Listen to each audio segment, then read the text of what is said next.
Hey everyone, welcome back to the inn. I'm Tony and we're playing some Metal Gear Solid 3. We're going to start off on a normal mode because we're not trying to be super tryhards here. And if you guys watched the first episodes of Donkey Kong Country Tropical Freeze, you see we introduced a new member of Iron Gaming Plays. His name is Brian. He's a good old buddy of mine, so if you haven't seen it, go check that out if you'd like. We're playing some Metal Gear Solid 3 on the PS2, its original platform, so it's going to be in all its 480p goodness. There's a hell of a lot of cutscenes, so we're going to cut through those because to sit there and watch them, it would take up entire episodes. If you guys are interested in the story, I don't even know what to tell you about it. To explain it in words in less than an hour would be quite impossible. It's like Kingdom Hearts. You know, how love and friendship is the way and opens the door to lights and all companionship, and it's like that level of like ridiculousness, except with like sci-fi and nukes and stuff and Cold Wars. It's crazy. So we're here and we're Snake, and there's a lot. This is my favorite in the series, I think. 5 was great, but 3 is just very special to me because it was the first one I ever played, and this was back probably in 2000. I'm pretty sure this was 2007 when I played it, because I remember that I have this friend Chad, and I used to practice my CQC on him, my close quarters combat, and I would tackle him to the ground, and that's when he was like fat and stuff like that way back in the day. It was really good times. I played these games all sorts of out of order though. I started with 3, then I played 2, and then I played 1, and then I played Metal Gear 1 before the Metal Gear Solid games. There's like a billion of these. Funny story about Hideo Kojima, the creator of this game and the Metal Gear series. I once got to meet him at E3 in 2014. I had read on his Twitter that he'd be busy with meetings all day, so I knew my chances to see him were very slim. But we were outside of the convention center in LA, in one of the hallways in between wings, and all of a sudden we see some guys walk out of the bathroom. One of them happened to be none other than Hideo Kojima himself. So me, being really excited to see probably one of my favorite people in the video game industry, I asked him for a picture. But I didn't just ask him. When I walked up to him, I tried to slow down my speech because I know there's a language barrier so that he might be able to understand me. And I ended up talking to him in a really bad, slow Japanese accent. And it was so, and I didn't realize I was doing this. His agent just said that Mr. Kojima was busy and that he wouldn't be able to take a picture. So Kojima just waved at me and kind of nodded, and then they went off. And then I turned around to see Robbie, because he was there with us, and our friend Gabe, who was also going to E3 with us. And they're like, Tony, what did you just do? I was like, what are you talking about? I just said hi. They're like, no, you said hi in the worst Japanese accent possible. And I'm like, no fucking way. No. And he's like, yeah, you're like, oh, hi, Kojima, kind of. And I was like, no, please don't tell me I did that. That is horrible. And so that was the day that I will never be able to talk to Kojima again, because he probably hates me and thinks I'm like some stupid weeb or I'm making fun of Japanese people. So it's my story about meeting Kojima. But regardless to that, his games are quite amazing. He made Castlevania Lords of the Shadows 1 and 2.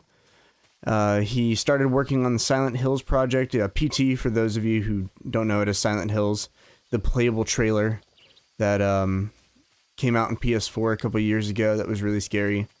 And then he left Konami because of whatever the hell actually happened, and now Konami is going into the shithole, and Kojima has his own studio. So regardless, he's still making games. Ow.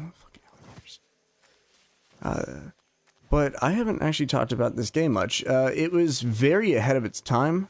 It had a lot of really interesting mechanics that had never been introduced in the Metal Gear series before, as well as some familiar mechanics like CQC, and stealth, of course, is just the prime mechanic of their called tactical espionage action games, is what you'll see above every one of the box arts. But in this game, they introduced a food mechanic, a stamina mechanic, a camouflage mechanic, which I think is the most impressive part of this game, and is one of my favorites. And I can actually dabble into that in just a second and show you guys how awesome it is. But here's our main protagonist, played by the wonderful David Hayter, who voice acted Snake up until the 5th game and was replaced by Kiefer Sutherland, who was actually a very popular actor. I miss David Hayter though. He had that Metal Gear, real deep, throaty voice that just worked really well. But now that we've gone through unlimited cutscenes and dialogue, we can actually start killing people. Or leaving them alive. That's a choice you can make. So I'm going here, I'm going to optimize my camouflage to the best of my ability. And we're all leafy now. And there's no crouch mechanic to run, so you either have to go like this, which is an inchworm your way across the maps, which is a pain in the ass, or you can just run. But then you get caught. Metal Gear Solid 4 and 5 did a much better job at mobility. And but Metal Gear Solid 4, in comparison to this, it was good. But it wasn't Metal Gear Solid 3. I think it was probably the weakest of the series. Even though they're all really close in playability and fun, and this series just makes me happy in general. So I think the first guy is coming up here. We can take the tactical route and sneak through in this weird camera angle here. Another thing they actually added to the HD versions of this. Oh, there's already someone here. I have already fucked up. Alright. And hopefully he didn't call anyone. Did he not call? Okay, thank God. Well, that could have been bad. See these things? These are radios. You can shoot them out. Shoot them out. Maybe, I guess you can't shoot them out with the tranquilizer. Right there, these things. You can shoot them to stop. There they go. Now they can't communicate. But the espionage in this game, I think, was much smoother than in Metal Gear Solid 2. Plus, you play as a much cooler character. Raiden's is the worst character in Metal Gear Solid 2. Absolutely horrible. Raiden's only cool in Metal Gear Solid 4 when he's a cyborg ninja and he can fuck shit up with a sword. And there's another guy there, so maybe we'll do some CQC on this guy. We'll wait for him to come around. We'll inchworm our way. I can't move well like this. No, we'll go ahead and just take him out. We'll CQC the next guy. Bam! Right in the gabber. And we can pick him up. And we can... No, grab him, idiot. And we can drag him into this little hollow. You can put people in lockers and stuff like that. Just really cool. Most of you have probably played Metal Gear Solid 5 since it's the newest installment. And I never actually got to beat it. The story got crazy confusing and a bit ridiculous. And unless you've played every single game, it won't make any sense to you. It's like, oh no. Oh, got him. Okay. What's wrong? There's another guy coming up here. Yeah, it's kind of like a Greek mythology. It's like where there's like a billion different versions of the same story, and you don't know which one to actually believe. It's kind of like this. Each game kind of changes the story a little bit, and unless you like really pay attention, you're gonna have no idea. Where are they? There they are. And boop. I missed. Oh, there it is. That's a person. Get bodied, bitch. Okay, we're gonna go on to next screen, and we're gonna make our way towards seeing what the hell's this guy's name? I have to save some scientists. You think me beating this game literally over a dozen times, I would know? Oh, Sokoloff, the Russian scientist. Look, there's a little Karotan. You guys see that? In each screen, there's a little Karotan. Little froggy guys. And if you shoot, the more you shoot, the more like Karotan points you get or something like that. It's like this weird little not currency, but like point system.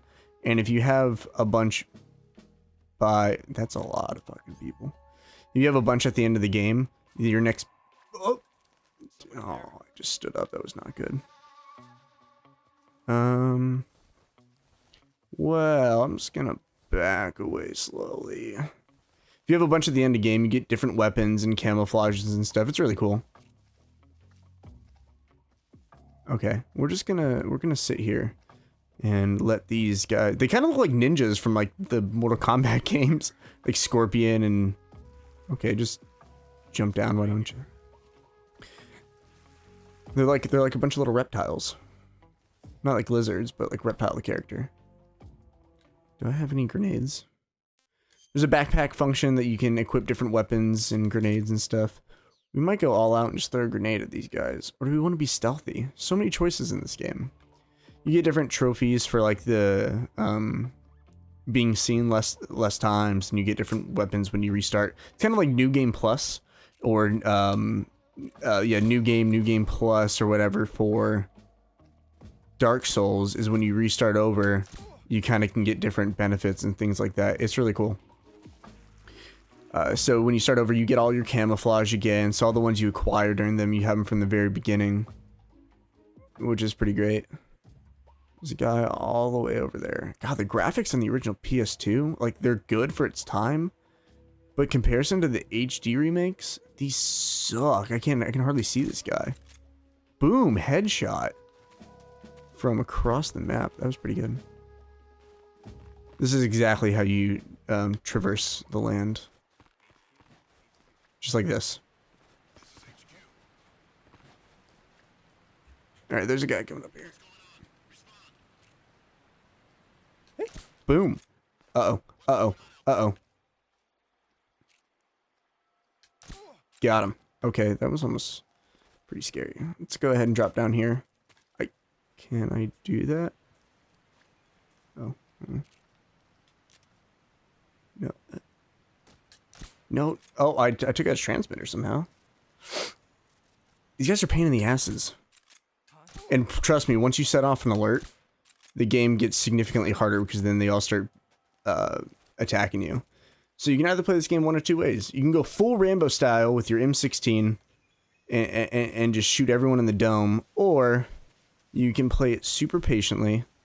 You can sneak around everywhere. Then the game takes about 5 times as long. I'm gonna try to do a good mix of both for you guys, because I don't think anyone wants to sit here and watch me take 10 minutes to traverse one little map. An episode of stage. You guys like that? No, no one likes that. I'm not some speedrunner that can never get caught. I mean, I watched the craziest speedrun of Metal Gear Solid 4. This guy didn't get caught, didn't kill a single person, and he beat the entire game in very minimal amount of time. So you'd just be like running, he'd like throw a smoke grenade into a certain area, run past some guys. It's like, you didn't even stop. How do you do that? I don't understand speedrunners. They dedicate just hours a day to one game and just perfecting it. And it's like, it's amazing to watch. Games Done Quickly is actually a stream that I watched for the first time this year, and I happened to catch the Mega Man block. And that was so freaking awesome to see people like the best at what they do, complete games that are like really difficult in 30 minutes or less, whatever the case may be. I'm not one of those guys though. I just kind of like to sneak around and kill people. Just like any other 22-year-old man, am I right? No. No. Don't kill people. And I can't see. Did I get him? I did not. I'm so fucked. I am so fucked. There might be a little hole I can go through over here. No. Don't mind me. Just gonna come over here. And then should be a little, yeah, there's a little gate over here. Sneak through. Should have done this from the get-go instead of trying to shoot people. We need to get to Sokoloff. What's funny is I could go full Rambo right now, and I'll just get to the guy, and then everyone will disappear when we go to the next screen. Same with that. Later on in the game, you can just like shoot a bunch of people, and then you get to a place with a cutscene, and then like no one cares at that point. It's really weird. And it's funny, you can get around certain cutscenes and stuff, and then like usually there's a door up here later in the game that once you go through it, at cutscene starts. But if you enter from the window or leave from the window, it doesn't activate the cutscene. But then you can't progress the game, so you're kind of stuck. It's kind of weird. What's wrong with who? No, no one, nothing's wrong here.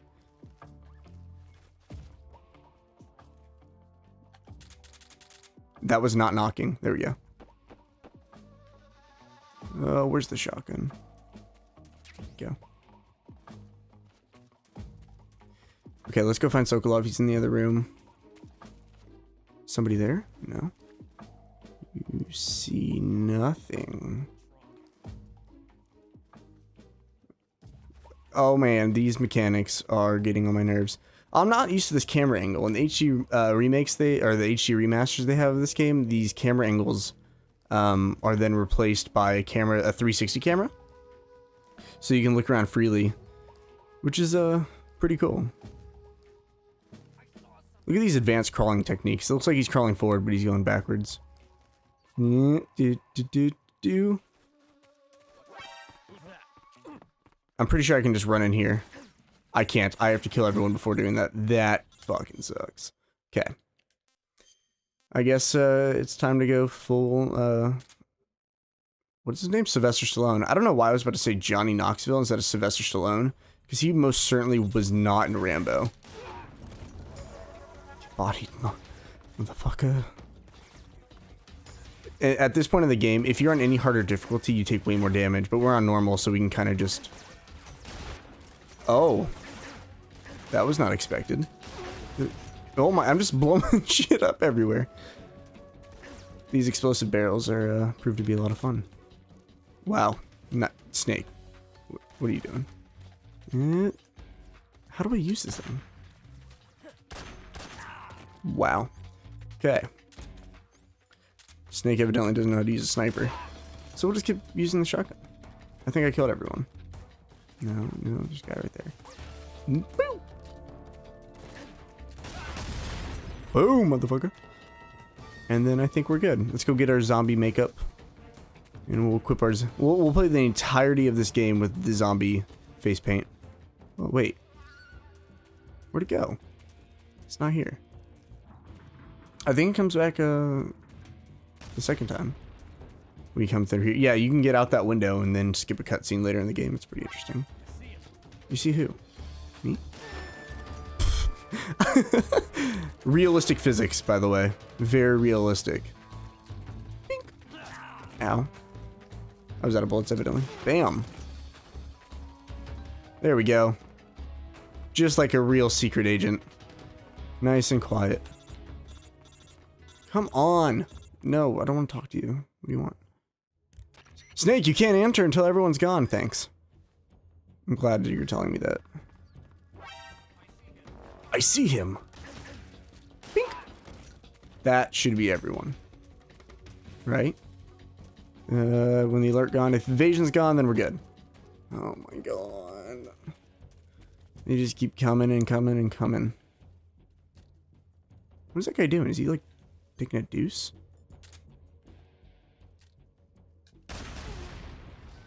Got him. Who's that? Who's... Oh my god. There's way too many people. Endless KGB coming at me. I think this is the KGB. Bam! Boom. Boom. Boom. You are all dead. I thought that was like a fox or a squirrel or something. You'll never see me over here. There. Now are you all dead? This is not how this game is supposed to go, guys. How are there more people? The death count has to be at least 13. Might be exaggerating. I think I killed at least 8 people, though. Is he over here? Oh, well, I guess, we'll rescue Sokoloff in the next episode. So thank you guys for watching. I'm Tony with INN Gaming. Happy whatever the hell day it is.